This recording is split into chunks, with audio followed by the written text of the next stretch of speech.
லோகத்து மன்னனாம் குழந்தையாக கோலம் தரும் மாமாய வண்ணனாம் நாராயணீயமெனும் நல்விருந்தின் நாதனாம் நாமரசத்தின் இனிமை கூட்டுகின்ற ஆயனாம் நாராயணா ஸ்ரீமன் நாராயணா ஹரிநாராயணா ஸ்ரீமன் நாராயணா நாராயணா ஸ்ரீமன் நாராயணா நாராயண பட்டதிரி உருகும் பரமனா நலம் தரும் நாராயணீயம் அருள் வழங்குமே தினம் நம்மை காக்குமே.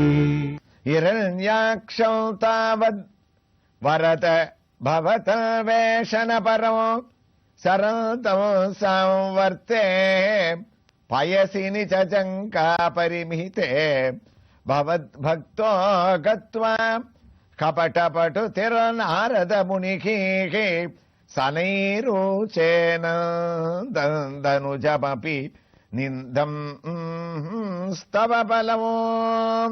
நாராயணியத்துல பட்டத்திரை 13வது தசகத்துல இரண்யாக்ஷன் பகவான் எங்க இருக்காருன்னு ஒரு பெரிய ரூபத்தை எடுத்துட்டு தேடிட்டு வந்துட்டு இருக்கான்.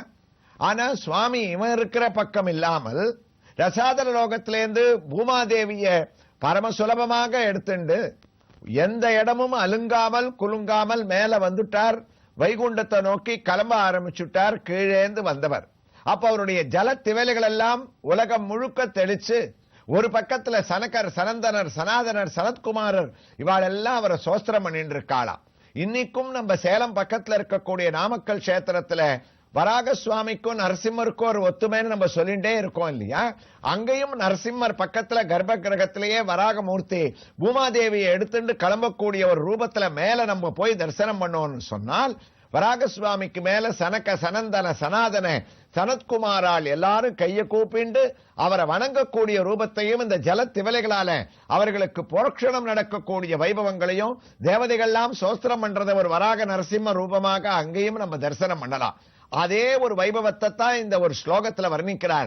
ஒரு பக்கம் குருவாயூரப்பா நீ அவளுக்கு அனுகிரகம் பண்ணிட்டு இருக்க, இன்னொரு பக்கம் இந்த அசுரனோ எங்க அந்த மகாவிஷ்ணு அவன் பூமாதேவியை தேடிண்டு வரத்தான வரணும், அவன் பூமாதேவியை எடுக்கச்சே நம்ம அவனோட யுத்தம் பண்ணி அழிக்கலாம்னு வராக சுவாமியான நீ பூமாதேவியை மீட்டு கிளம்பியாச்சுன்ற விஷயமே அஞ்ஞானத்தால தெரியாம நீ இல்லாத இடத்துல எல்லாம் வந்து இவன் இங்க தேடின்னு இருக்கான். அப்ப நாரத மகரிஷி என்ன பண்ணார்? இந்த ஒரு சரித்திரத்துக்கு ஒரு முடிவு வரணும் இல்லையா?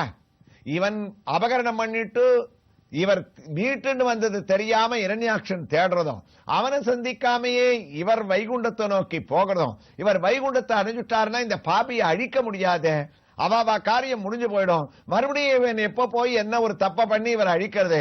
அதனால பகவானான வராக சுவாமியையும் அவரை தேடின்னு இருக்கிற இரண்யாக்ஷனையும் சந்திக்க வைக்கணும்னு நாரதர் தீர்மானம் பண்ணாரா. அதனால தான் நாரதரை இவர் அறிமுகப்படுத்தச்சே வராக அவதாரத்துல பட்டத்திரி என்ன பதத்தை போடுறார் பாருங்க. பவத் பக்தகத்வா கபடபடுதிகி நாரத முனிகே. நாரதர் வந்தார்னு சொல்லக்கூடாதா?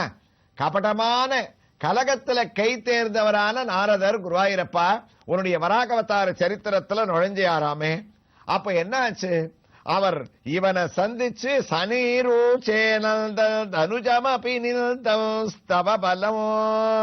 கபடத்தன்மையை அடைஞ்சா. நேர இவன் கிட்டக்க வந்தார். பார்த்தா நாரதரை இவரோட முதல்ல யுத்தம் பண்ணணும்னு சட்டுன்னு கையில எடுத்துட்டானா. மகாவிஷ்ணு பேர்ல இருக்கக்கூடிய ஒரு கோபம் நாரதர் அடிக்கிறதுக்காக ஓங்கினான். நாரதர் கைய கூப்பினாரா, அப்பாப்பா நான் உன்னோட சண்டை போடுறதுக்கு ஏத்தவனே கிடையாது, மகாவிஷ்ணு ஒத்தர்தான் உன்னோட சண்டை போடுறதுக்கு உண்மையான பலம் இருக்கிறவர், அதனால நீ அவரோட சண்டைக்கு போலாம், இல்ல நீங்களும் கையில ஏதோ ஒண்ணு வச்சிருக்கே அதோட என்னோட சண்டை போடுங்கன்னா. சிரிச்சார் நாரதர். அப்பா இது பேர் வீணை, இதை நான் பகவான் மகாவிஷ்ணுனுடைய திருநாமத்தை சொல்றதுக்காக மீட்டுறதுக்காக வச்சிருக்கேன், இதை எடுத்துன்னு உன்னோட கதையோட என்னால யுத்தம் பண்ணவும் முடியாது, ரெண்டாவது அதுக்குண்டான ஒரு பராக்கிரமும் எனக்கு கிடையாது, உனக்கு சரியான சரிசமானமாக இருக்கக்கூடியவன் மகாவிஷ்ணு தான், அவரை அடைஞ்சு நீ அவரோட யுத்தம் பண்ணால் உனக்கு சரியா இருக்கும்னு இவரும் அவனும் சந்திக்கணும்ன்றதுக்கு ஒரு ஏற்பாடு பண்றாராம். சாதாரணமா நாரதர் இருக்கக்கூடிய இடத்துல கலகம் இருக்கும்னு நம்ம சொல்லுவோம். ஆனா புராணங்கள்ல நாரதர் இல்லாம பகவானுடைய ஒரு அவதாரமோ இல்ல இந்த அவதாரத்தினுடைய ஒரு பூர்த்தியோ கிடையாது. அதத்தான் இந்த ஸ்லோகத்தை சொல்லி பட்டத்திரி முடிக்கிறாரா. அவர் உங்களை சந்திக்க வைக்கணும்ன்றதுக்காக நாம சங்கீர்த்தனம்னாலும் நாரதர் வருவார், கலகம்னாலும் நாரதர் வருவார். ஆனால் அவர் செய்யக்கூடிய கலகங்கள் எல்லாம் குருவாயூரப்பா ஒரு நன்மையில போய் முடியுமாமே. பூலோக நாரதர்னு சில பேர் இருப்பா, அவ பண்ணக்கூடிய கலகங்கள்லாம் ஒத்துமையா இருக்கிற குடும்பத்தை கூட 100 பிரிச்சு துண்டு துண்டா போட்டு வச்சிடும். ஆனா உன்னுடைய பக்தராக இருக்கக்கூடிய அவர் கபடபடு திறனாரத முனிகி சனீருச்சே ஒரு நல்ல ஒரு சரித்திரம் முடிவுக்கு வரணும். அது துஷ்ட நிக்கிரகம் நடக்கணும், சிஷ்ட பரிபாலனை நடக்கணும். அதற்காக இவனை தூண்டி விட்டு நீ மகாவிஷ்ணுவோட சண்டைக்கு போனான். மகாவிஷ்ணு எங்க இருக்காருன்னு சொல்லுங்கன்னு நாரதரை இவன் பிடிச்சுட்டானா. உனக்கு வழியை சொல்றேன்னு குருவாயூரப்பான்னு அந்த ஸ்லோகத்தை அவர் முடிக்கிறார். அதனுடைய தமிழ் பாசுரத்தை பார்த்தோன்னா, முழந்தாலின் அளவான நீரில் கல்முமை தேடி இரஞ்சாக்ஷன் உலவும் வேலை இழந்த அருள் அரக்கனிடம் உமை பற்றி நாரதரும் இழிவாய் கூறி குழந்தையன பெருமை அறியாத கொடியவனை போற்றி செய்தே தொழுந்தகையாம் உன்னிடத்தே பகை உணர்வு தோன்றும் வகை செய்தார் அன்றோ. நாராயண பட்டத்திரி இந்த ஸ்லோகத்தை முடிக்கிறார். குருவாயூரப்பா, நாரதர் என்ன தெரியுமா சொன்னார்? உன்னை பத்தி எல்லாம் நிந்திச்சு சொன்னாராமே, அதை பத்தி அவர் கவலைப்படவே இல்லை. உன்னுடைய பராக்கிரமம் எங்க, பகவானுடைய பராக்கிரமம் எங்க? உன் எதிர அவரால் நிக்க முடியாது. அவர் உன்னிடத்துல ஒரு 10 நிமிஷம் கூட தொடர்ச்சியா சண்டை போட முடியாது. நீதான் ஜெயத்தை அடைவ. நீ அதனால அவர் எத்தனை அளவுக்கு இவனை தூண்டி விட்டு ஒரு பகைமை உணர்ச்சியை தூண்டினா, அப்பத்தான் இவன் மகாவிஷ்ணுவை சந்திக்கணும்னு போவான். அப்பத்தான் இரண்யாக்ஷனுடைய ஒரு வதம் நடக்கும்னு அவனுக்கு சாதகமாகவே பேசி மகாவிஷ்ணு உனக்கு எங்க இருக்காருன்னு சொன்னது உண்மையான்னு கேட்க குருவாயூரப்பனும் தலையசைக்கிறார். 13வது தசகத்துல 2வது ஸ்லோகத்துல நாரதர் எந்த இடத்துல மகாவிஷ்ணு இருக்காருன்னு காட்ட போறாருன்னு குருவாயூரப்பனிடத்துல ஆரம்பிக்கிறார். குருவாயூரப்பா, எல்லா இடத்துலயும் நீ இருக்க, உன்னை போய் இந்த ஒரு இடத்துல தான் இருக்கேன்னு சொல்ல முடியுமா? இருந்தாலும் இவன் கேள்வி கேட்டான், பகவான் எங்க இருக்காருன்னு. நான் உனக்கு அந்த இடத்த சொல்றேன்னு அவர் இந்த ஸ்லோகத்துல சொல்ல ஆரம்பிக்கிறாரு. எந்த இடத்த சொன்னார்ன்றது பட்டத்திரிக்கு கூட ஆவலா இருக்கு, நமக்கும் ஆவலா இருக்கு. ஆனால் அதற்குள்ள நாம் இப்போது தரிசித்து இருக்கக்கூடிய தலத்துக்கு திரும்புவோம். பட்டத்திரியும் அடுத்த ஸ்லோகத்தை ஆரம்பிக்கிறதுக்கு குருவாயூர்ல தயாராகட்டும். ஸ்ரீமுஷ்ணம் அங்க இருக்கக்கூடிய பூவராக சுவாமியினுடைய திவ்ய தரிசனத்தை எல்லாம் நம்ம அடைஞ்சிட்டோம். இடமும் உங்களுக்கு எங்க இருக்குன்னு தெரியும். தமிழ்நாட்டில் சிதம்பரத்தில இருந்து 40 கிலோமீட்டர் தூரத்திலேயும் விருத்தாச்சலத்தில இருந்து சுமார் 25 கிலோமீட்டர் தூரத்திலேயும் அமைந்திருக்கக்கூடிய இந்த ஸ்ரீமுஷ்டம் அழகான நித்திய புஷ்கரிணி. அந்த நித்திய புஷ்கரிணியில அஸ்வத்த நாராயண வராக விருட்சமாக இருக்கக்கூடிய ஆலமரத்தை நம்ம தரிசித்தோம். அதுல ஒரு அழகு, மரத்துக்கு கீழே இருக்கக்கூடிய பல விக்கிரகங்கள் இதெல்லாம் இருக்கட்டும், மரம் வராக ஸ்வரூபமாக இருக்கிறது மாத்திரம் இல்ல, இந்த மரத்தினுடைய ஒரு வேர் இருக்கே, அந்த வேரை நம்ம தரிசிச்சோம்னா கூட அது வராக மூர்த்தியாக நமக்கு தரிசனத்தை அளிக்குமா. அதனால தான் இங்க வேருக்கு கூட புஷ்பங்கள்லாம் சாத்தி அழகான பூஜைகள் எல்லாம் பண்ணி வராக ஸ்வரூபமாக தரிசிக்கக்கூடிய அழகையும் நம்ம பார்க்கிறோம். அதே புஷ்கரணியில சிறிய ஒரு உத்தராதி மடம், அங்கு நாம் படப்பிடிப்புக்காக சென்றிருந்த போது ஸ்ரீமுஷ்ணம் திருக்கோயிலில் இருந்து யஜ்ஞவராக மூர்த்தியான உற்சவர் அழகாக அங்கே எழுந்தருளி இருந்தார். அவருடைய திவ்ய தரிசனத்தை நாம் இப்போது அடைகின்றோம். யஜ்ஞவராக மூர்த்தியாக நின்ற திருக்கோலத்திலே உற்சவ மூர்த்தியானவர் அழகான மாலைகளுடன் கம்பீரமாக நமக்கு காட்சியளிக்கக்கூடிய சேவை. ஆகா, உயர்ந்த அவருடைய திருவடி தரிசனத்தை நாம் அடைகின்றோம்.